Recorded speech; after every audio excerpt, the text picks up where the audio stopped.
Hello everyone, কি অবস্থা সবার? আজকে দেখে ফেললাম সাইয়ারা মুভি। ও ভাই, এই অস্থির একটা মুভি ছিল, অস্থির অস্থির, সেই সেই সেই এই মুভিটা আসলে খুবই ভালো লাগছে আমার। শুধুমাত্র টাকা খরচ করলে যে একটা ভালো মুভি বানানো যায় না, কম বাজেটেও কিন্তু অনেক ভালো মুভি বানানো যায়। তার অন্যতম একটা উদাহরণ হচ্ছে সাইয়ারা মুভিটা।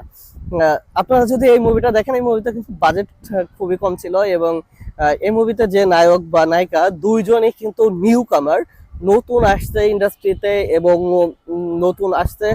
এবং তাদের এই দুজনের কিন্তু এই সিনেমা দিয়েই আসলে বলিউডে ডেবিউ হয়েছে। তারা যে মুভি করছে রে ভাই, পুরো ফাটাই ফেলছে। আপনি যদি সানাম তেরি কাসাম, আশিকি টু, আওয়ারা পান এই টাইপের মুভি দেখতে পছন্দ করেন, তাহলে এই তিনটা ছবিরই না কম্বিনেশন আছে এই মুভিতে। এই মুভির যে অভিনয় ছিল, আসলে নায়িকার যে মাসুম লুকটা খুবই খুবই সুন্দর ছিল।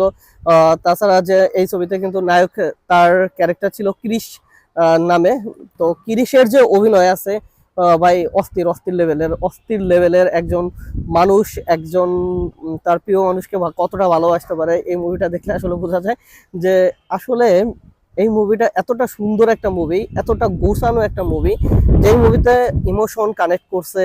প্লাস এই মুভিতে আসলে কিন্তু ও খুবই ভালো অভিনয় করছে প্রত্যেকটা অভিনেতা।